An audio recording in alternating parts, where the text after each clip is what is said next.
Is everyone. So this is going to be a jungle track breakdown. I thought I'd break down a jungle track because I've not done one of those in a while. So this is a jungle track that I put out on Bandcamp. It's called Islands Unknown. Super like old school style. I tried to go as like authentic as possible with this, doing it sort of like in the box, like all in a computer. So yeah, we're going to go through some jungle programming techniques, some like my ideas behind like mix downs when it comes to like old school jungle tracks, and yeah, all that sort of good stuff. So I'm just going to give you a playthrough of the track first, and then we'll listen. So I'm just going to go from here, from 16 bars in. It would help if that wasn't soloed.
Yeah, so I'll just play that for now.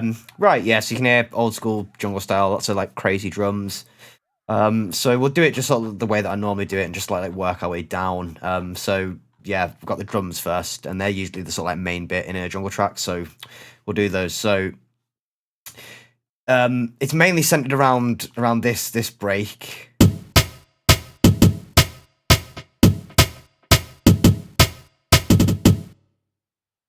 So yeah, I've used this plugin called Amigo, which is a sampler which is meant to recreate the sound, or like be similar to the sound of using an old Amiga computer that lets you do the down sampling with this sample rate here. It's also got some other handy features in it, which I'll go through. But yeah, I've been using this a lot to make jungle. It's like a tenner, I think. It's really cheap. It's really fun to use. It's really cool.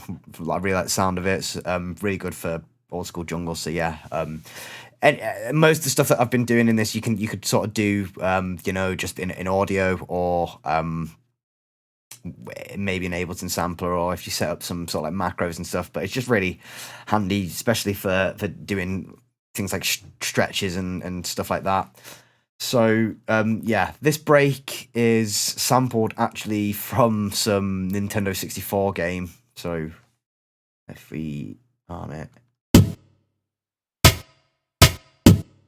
so I've just took a kick and a snare from it, and then yeah, loaded it in here. So it's pitched up slightly, and then yes, I've just drawn out this MIDI pattern here. So I mean, if we look through, it's pretty much mostly eighth notes with some, some 16th note rolls here and there.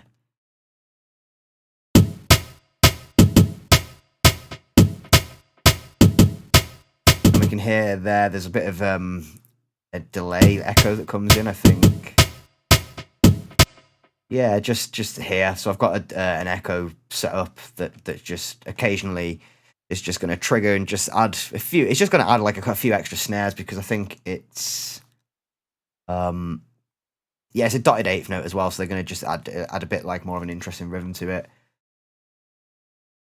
And yeah, so we can see there's a lot of these snare rolls I've played about with the velocity. So if we go back into Amigo, we can see here I can trigger the velocity on. So when that's triggered, yeah, I can basically use the velocity to make MIDI hits quieter or louder.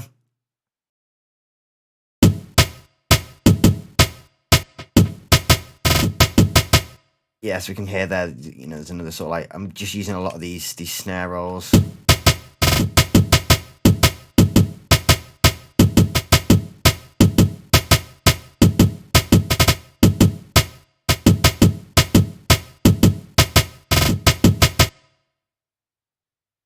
So yeah, if we look at just like the processing, because there's like a little bit of processing here.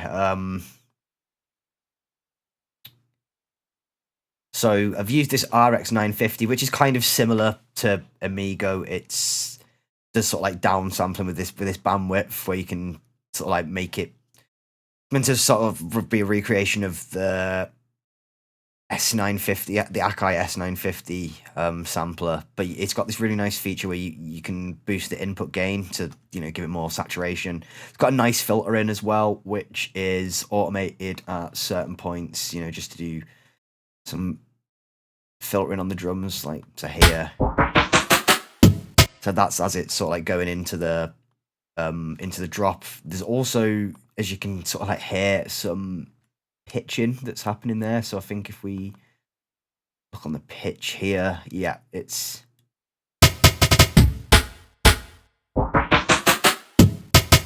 so yeah, just some pitching there to aid with the transition. So yeah, we've got a glue compressor here, just doing a tiny bit of compression just to give it a bit more sort of punch.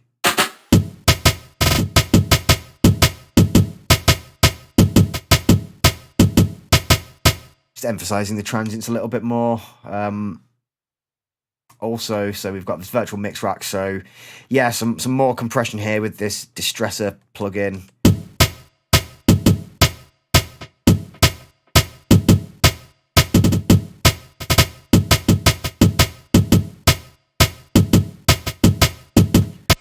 Some EQ with this, so this is meant to be like an API EQ, so it's just giving a bit of top end boost. This Revival's also giving a bit of top end boost with this shimmer. Then we got this transient shaper that's yeah, just boosting the attack a little bit, taking the sustain down, so it's just gonna be tightening it up a little bit.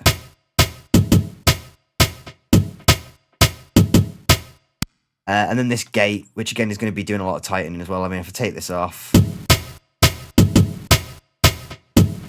there's a lot of that noise there, that crunch, I think from the original break. So it's just like chopping sort of like that off a little bit.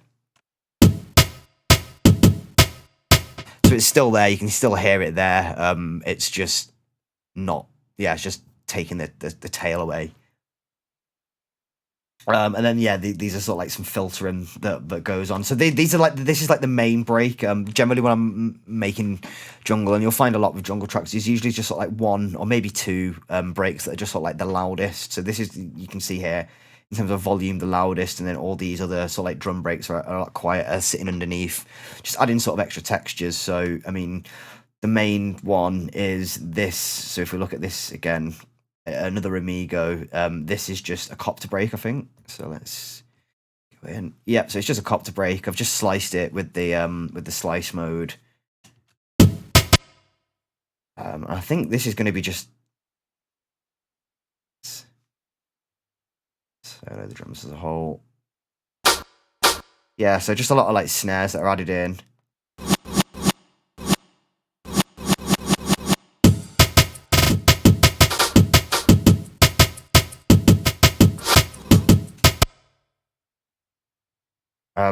So there's a reverse feature. So when this is turned on, if I just turn this on for now and we listen.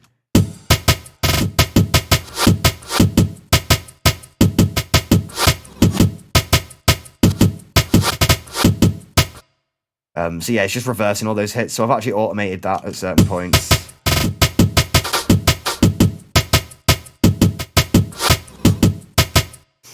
Just to, yeah, add some more interest. It just makes it sound cooler a little bit. We've got, I think this is just a nice sort of like think snare roll. Then we've got another break here that comes in. You know, just sitting underneath, I've just like taken out a lot of the, I mean, well, it's not really got much low end in it anyway. And then yeah, so a lot of the things I've ran sort of like most of these through RX, just giving them extra saturation, taking the downsampling a little bit. With this, you know, copter snare, let's have a look what this is doing. I think, yeah, just taking away a little bit of an attack. So just again, so some snare bits I think might be layered over the top of other snares potentially. Oh no, well yeah. So to be fair, I usually try and not have like snares or kicks layered on top of each other when I'm sort of like layering breaks over the top of each other. But I think if I take this off,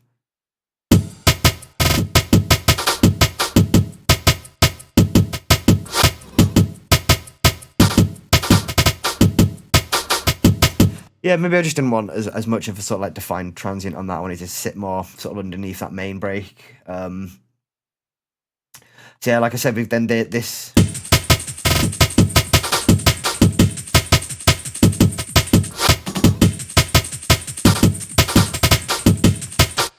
Yeah, so I've put like a few just little sections where we have just like a random 8-bar interlude. So I've done that here. Wicked and brutal. So yeah, then we sort of like have these, you know, like it's sort of like all building up in intensity from here. We've just sort of like got one drum layer, then sort of like 2, 3. Then this extra one sort of comes in. But this is I think a sovereign break maybe. Soul Pride.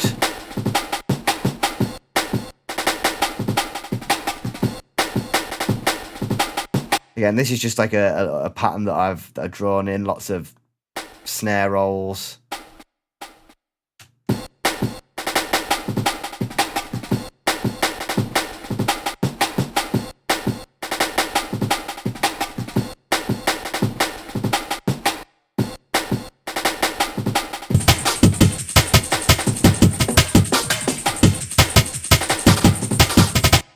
I think there we can hear.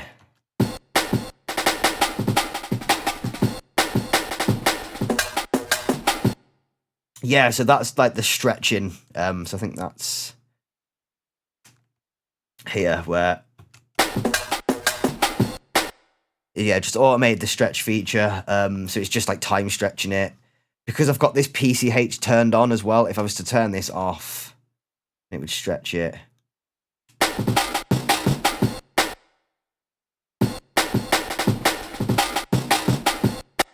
It's not like it's stretching it, but then not stretching it back. So what the PCH does, I think, is sort of it stretches it and then just stretches it back to the original BPM. So it just keeps those like weird artifacts, but it's still going to be the same like BPM, and all the places are going to be in the same position. So I mean, yeah, if I just turn that back on, because I've done some pitching as well, I think.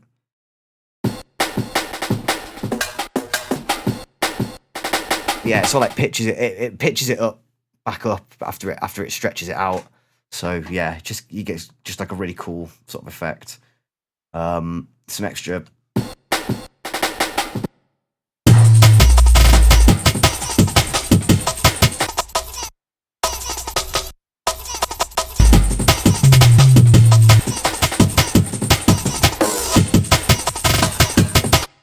So yeah, that's sort of like the main bit for the drums. These are sort of like the main sort of like compositional parts of the drums, other than like a few of these other fills and stuff. We've got a section here where I just use the copter break more rather than just using it as sort of snares that fill in the gaps. It becomes sort of like the main break, for just listening context here.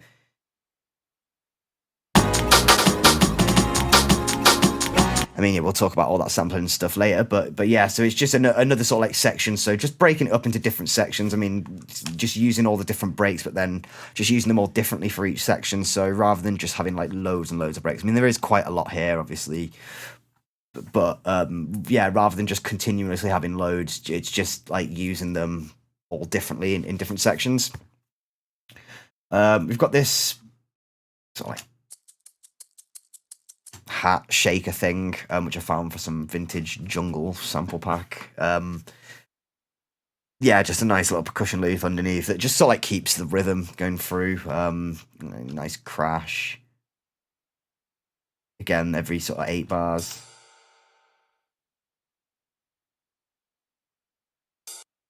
This is a nice little loop that I found that if I thought I stretch it out. But yeah, in context, it's just a nice little turnaround for the drums.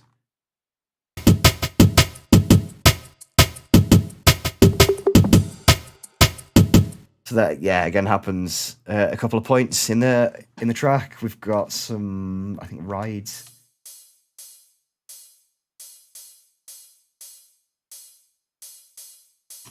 Yeah.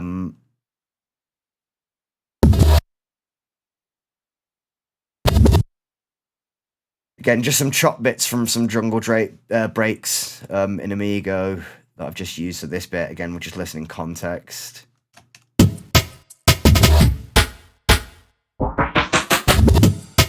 Yeah, so that just got that nice sort of like, almost sounds like someone, you know, moving a record forwards and backwards as if they're like riding like a record in. So yes, cool little effect. Yeah, those are just some stretches that I've added in for break. I've got a, you know, just some small little sections here. That's mainly it for the drums. I mean, sort of like minimal processing a lot of them because again, I'm trying to do it sort of like authentically. Most of them have just got RX 950 on. This one's got some RC20, so it's probably just adding a bit more sort of like texture to it, a bit more an old school sounding texture. Yeah, so sort of like minimal processing. The drum processing as a whole, again, pretty minimal. Again, I was trying not to going from like an authentic sound, so I didn't want a super polished mix down. I wanted it to be, you know, a little bit rugged. But we've got some EQ here, so again, yeah, this looks like a bit of a crazy EQ. It's just, you know, like an analog model EQ, so it's just basically just boosting a bit of top end, and a bit of a boost at sort of like 900k. So that'll be sort of maybe where that snare will be hitting. So it's probably just emphasizing that main snare from the break. And then yeah, some glue compression to sort of like glue all the drums together.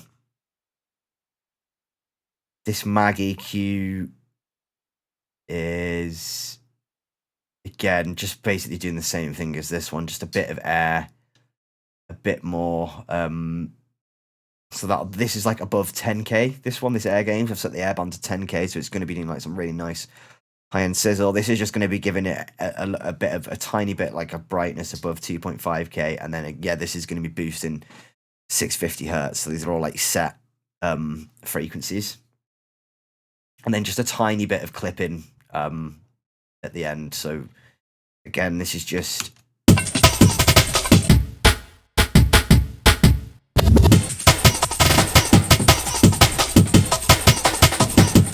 Well, it's actually doing quite a lot of clipping, to be fair, but it sounds pretty good still. And because it's like soft clipping, it's going to just sort of, if you sort of like overdrive it a little bit, it's not obviously going to be exactly the same as the sort of like saturation that you get from driving it into a desk, but it's going to be that sort of sound. It's going to round the drums off a bit rather than just giving like that hard clip sort of like distortion. So yeah, it's you can sort of like drive stuff a little bit more like that with jungle. It's going to help you just get things like a nice little bit extra loudness. So yeah, that's it for the drums. The bass was quite simple. Again, I was trying to keep it super authentic. So back in the day, what a lot of people used to do, again, you can see here, I've got the Akai S950 test tone. So as I was saying before, a lot of people use the Akai S950 sampler. It came with just a test tone, which was just like a sine wave. And a lot of people were sampling that back in the day and using that as sub bass, so, you know, just like pitching it down loads, and they would use that as the sub bass because it just comes preloaded in the machine. Obviously, you'd have to like source your own samples back then. You can't like, you know, I don't think it had like any sort of like synthesizer or anything built in it. It was just a sampler. So yeah, a lot of people would just use that as their bass in their tracks. So I downloaded it. I did actually sort of like do some tests with span and an oscilloscope. So we'll just turn like the other plugins off so we can just sort of like hear it. And we'll actually solo it so you can actually hear it.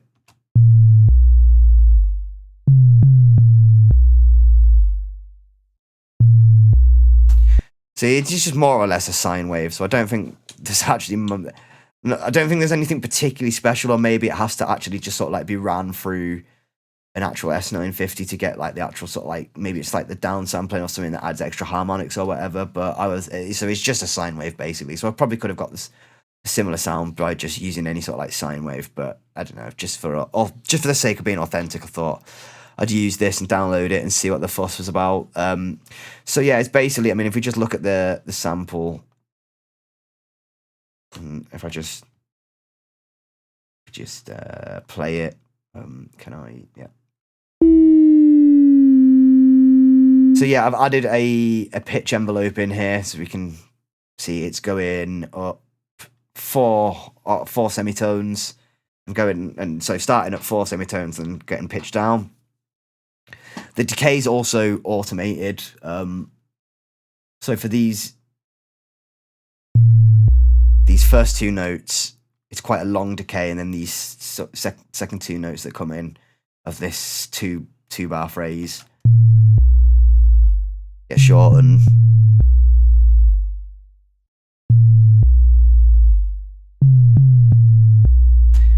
So I did also use this RX950 plugin.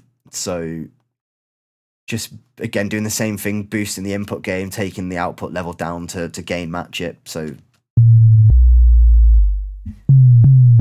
you can hear it started to add like a little bit more sort of like grit to it. You can sort of see a few extra harmonics appearing here, and then I've just used some extra saturation with Saturn. It's like clean tube mode, just to get some extra harmonics out. They're just going to help it come through on sort of like sound systems a little bit more, just give it a bit more impact. And then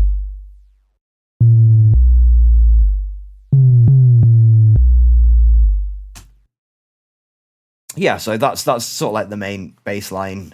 Sort of like throughout the track, it's mainly the drums and a lot of the effects and stuff that are carrying it. The bass line is just sort of like pretty similar all the way through. We do have again this section here where I showed before, where that sort of like copter break comes in. It's like a sort of like turnaround where I use an old soul sample. So then the bass line I changed there because, you know, it's sitting underneath like a musical element, so this didn't like fit. It didn't fit, so I had to just like write a new bass line. So I thought, yeah, we're using just a classic sort of like 808.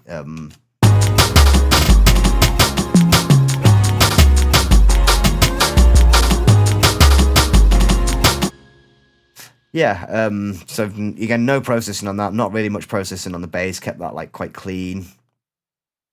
So yeah, that's the drums and the bass, they're the sort of like the main elements, I guess, of this track. And then, yeah, a few little bits of like sampling and pads and stuff. So we'll just talk about that now, and go through, yeah, just some sort of like ideas I have when sampling and stuff. So the first noise that we've got is this nice hit that I found,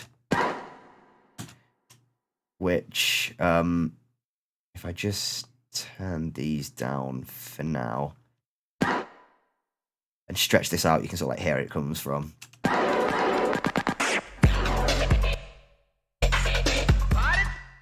So it's just from some 80s, like old school hip hop electro thing, that I found. So if I just go back and put those, yeah. So I have. You can see here I've got some sends. We'll talk about the sends that I've used. So this first one, I've heard right. Yeah. So you can actually download the reverb. Someone's put the PlayStation 1 reverbs from the PlayStation 1 sound engine as an impulse response, so that you can download and use in whatever convolution reverb that you like. So I'm using Fruity, the Kilohertz Convolver. So I've just got this as a send. This is like the studio room one, so it's just quite a short decay. So this is, yeah, just like a nice sort of like room reverb that I've ran a few of the drums for, well, yeah, a lot of the drums I've sort of like ran them all. Well, yeah, all the drums I've ran into that, just to give it, again, just kind of like an old school feel. You'll find that some old jungle tracks do have like, you know, like a little bit of a reverb on some of the drums, just filling out space, etc. Not like anything too crazy, but, you know, just like a really nice, like, subtle room on in the background. So that's what I was kind of doing with this, and then, you know, going for that sort of like old school sound by using the PS1 reverb. But yeah, so obviously cutting out a load of like low end and a bit of like the top end, just so it's, yeah, not adding reverb to those frequencies. Yeah, so there's a lot of stuff run through there, and obviously like I've ran this through there as well. We've got a delay as well, so that's running through. Not too long a feedback, so it's kind of like a short, quick. It's a very fast delay as well, I think. If you just solo this, actually, yeah, it's a really quick delay. You can hear just adding kind of weird sort of like texture. And then we've got another echo here, which I've used, you know, like the dub echo that I've used at certain points for certain things, and then another reverb here, which I think is the PS1 whole reverb, so just a bit of a longer one. So again, if I solo this now, just on this hit,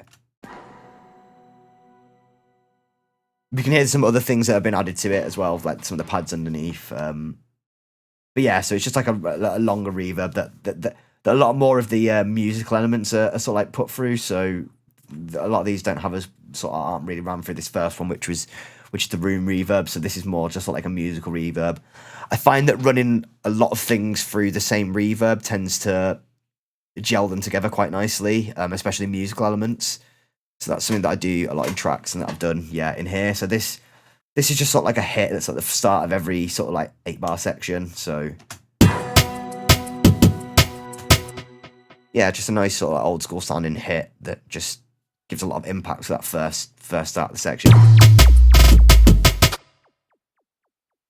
So yeah, then we've got this pad that's sampled in Amigo.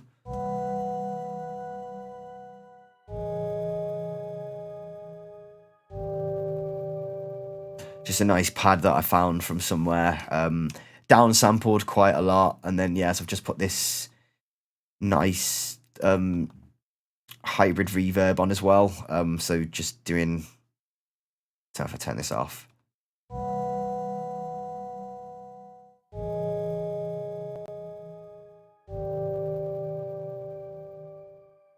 So because I've used the shimmer, I think what the shimmer does is the reverb's almost like pitched up an octave, so it's like a lot higher, so it just adds that really nice sheen underneath. So I use this quite a lot, and then it's sort of like split between like this algorithm. So I use the shimmer algorithm, and then this convolution side I've used, yeah, just this. I found this. I've just used this IR that was already loaded in there. I thought it sounded quite nice. So then I've just layered this pad underneath with a few other things. So it's just copying the same melody line. We've got this pad here, which is a Korg M1 plugin. Just the thing, I think it's actually just the preset that loads up, like when you first open it, the film score multi-instrument.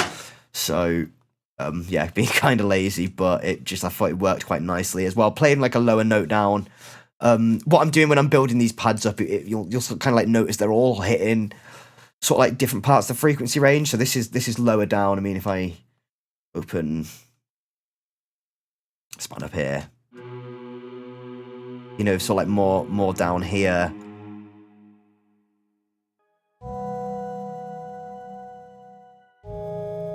I mean, that has got some low end energy as well, and it's kind of sitting in the same space, but it's also, you know, got a little bit more sort of like high end sparkle to it. We've got here underneath.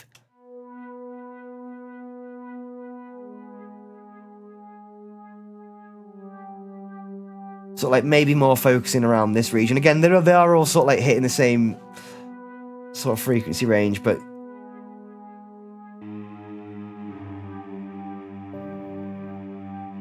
building up. We've got an M1 string that I've just used. Again, just like classic 90s technique, just M1 string, or just using a string sample really high up. Just adding that. Again, talking about the filling out the frequency range. This is going to be filling out like the tops.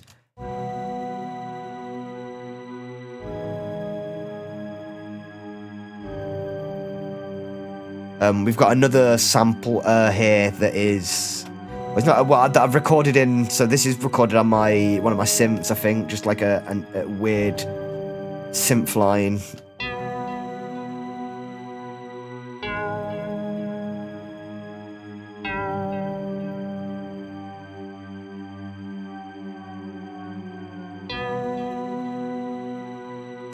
And that sort of like builds up the main sort of part of the intro. We've got some reverse crashes.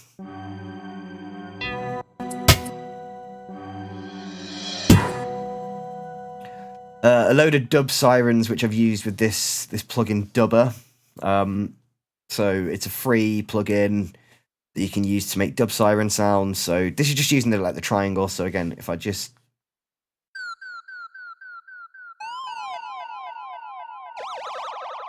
So what I've done is I've used these two LFOs, set them to random, and yeah, just set them to different things. So this one is set to this bass frequency, so it's just changing the frequency of the triangle wave that gets played.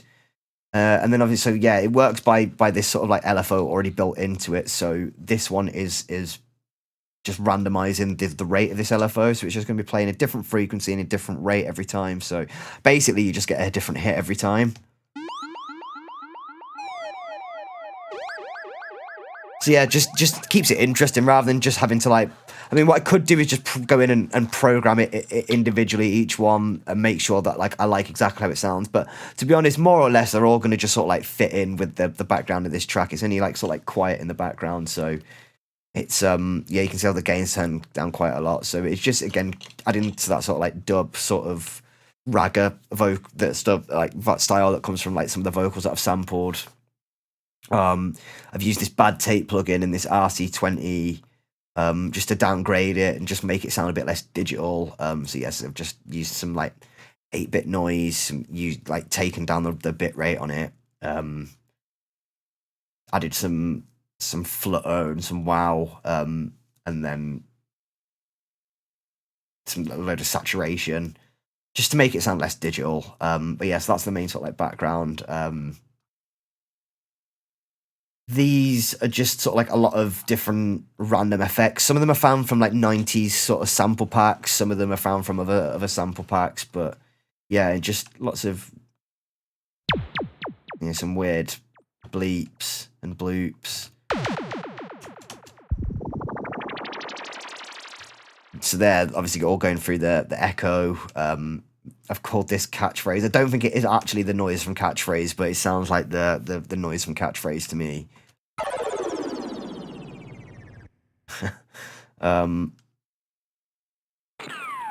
Classic old school Looney Tunes style gunshot sample in the background, going for the bad boy jungle vibe. Some extra weird noises, and these are just mainly just coming in usually like on the beat, on sort of like each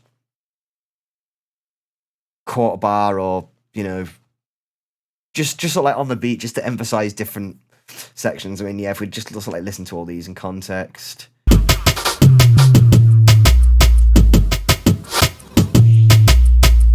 that little whisper noise in the background.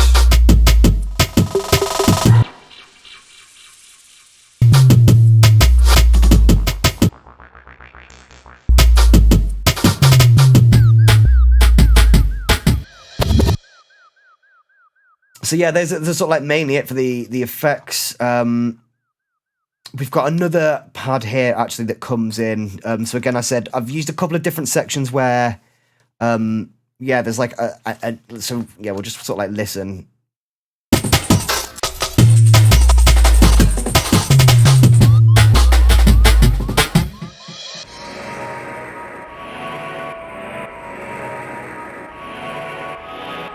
So again, just another pad sampled in Amigo. Just switching it up, kind of like Switch's key, I guess, almost there. Some more strings that come in over the top.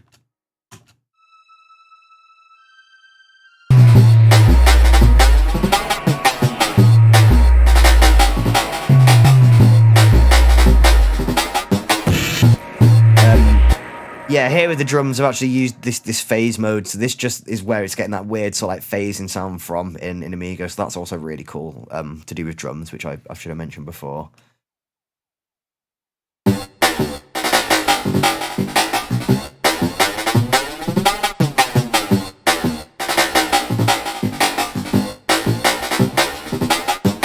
So yeah, it's just automated. So yeah, extra pad comes in here. Then I said before, we've got a section here with a soul sample that I've used. So again, this is in Amigo. So just sampled the whole thing, sampling Amigo. So like kind of like stretched it to the BPM that I wanted, so I could just press it just as one note. So you can see the MIDI's just one note.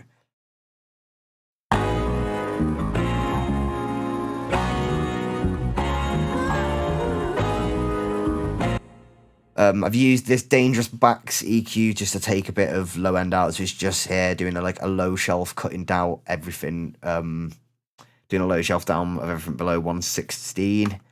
So just taking away a little bit of low end, and again running it through RX 950 just for a bit more saturation. And then yeah, there was this like vocal underneath that you could hear as well that I've sampled.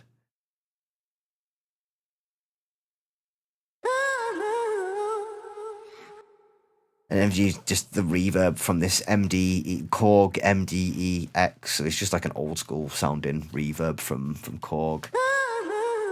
Both of them just like using this glue compressor just to gel them both together a little bit.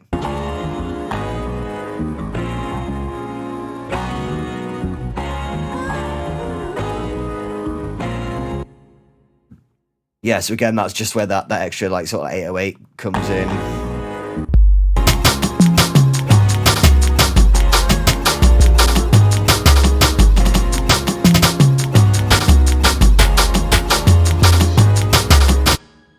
Yeah, so then we've got a few little Soundclash vocals, which I've just got from a Soundclash. Stretch it out. Wicked. The man called Pat Anthony. Just added like a dub echo on, so just some really cool little sections.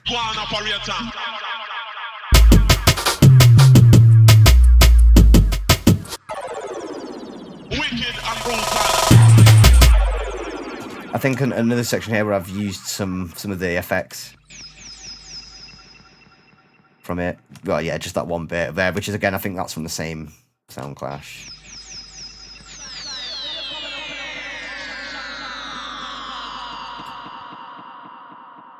So yeah, all of these musical things are just sort of like ran through. Yeah, this tape machine. So it's just giving it all a little bit of like a really tiny bit of like pitch flutter again, just trying to give it like a tiny little bit of an analog feel. Ran all through this tape machine, so just giving it all a lot of tape saturation. It's going to be like gelling everything together a little bit, just like thickening everything up a little bit, and then using this variable MU compressor from Slate Digital, which I'm a really big fan of, for using, especially on music buses. It adds like a lot of really nice saturation to the top end. So yeah, that's mostly it for the track. I'll just show you the master, I guess, now. Pretty simple mastering chain. So yeah, this is just taking out any sort of low end below, well, any stereo information in the low end, should I say, because this is a high pass on the sides. Done it in linear phase mode, so it doesn't mess up any of the phase and anything there. Tiny bit of compression with this Tube Tech compressor. Oh no, sorry, this is actually an EQ. So yeah, it's just doing a little bit of a low end boost to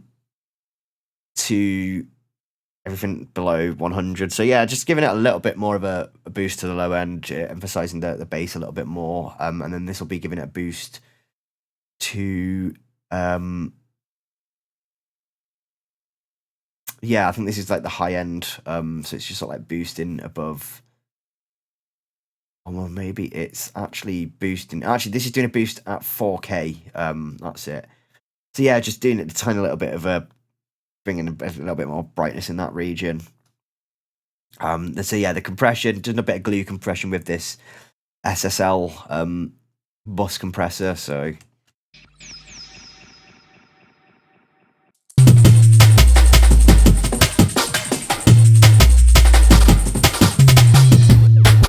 yeah, it's just going to be just like gluing everything together a bit.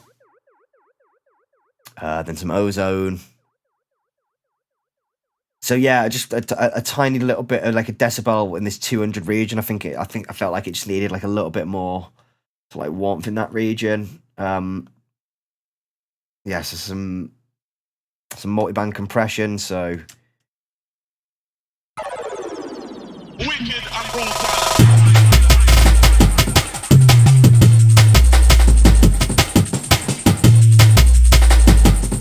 I mean, it's only really like a tiny amount. It would just be like tucking the peaks in just a little bit. So yeah, we've got this exciter, which I use a lot on masters. I think it's really good. So yeah, just using a lot of, mainly just in the low end. Again, I wanted to just add a lot more like sort of like saturation to the low end and then the low mids.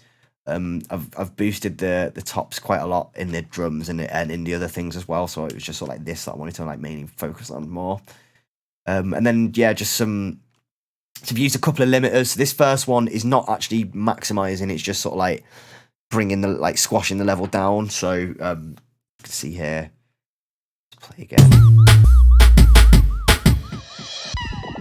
And then this vintage limiter is doing the same thing. So I'm just using them both in tandem to just get like a little bit more of a transparent sound, I guess.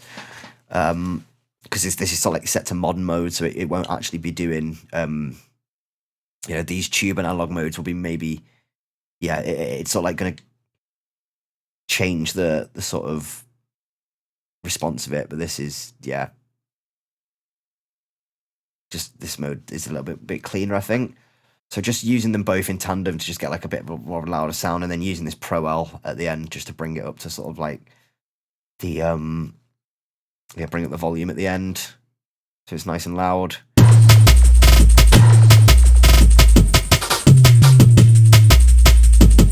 So we can see there, that's sort of like loudness we're hitting. That's kind of like loud enough for like old school jungle. It doesn't need to be like absolutely slammed to the rafters. You can get away with it a little bit quiet, but again, if we look on here,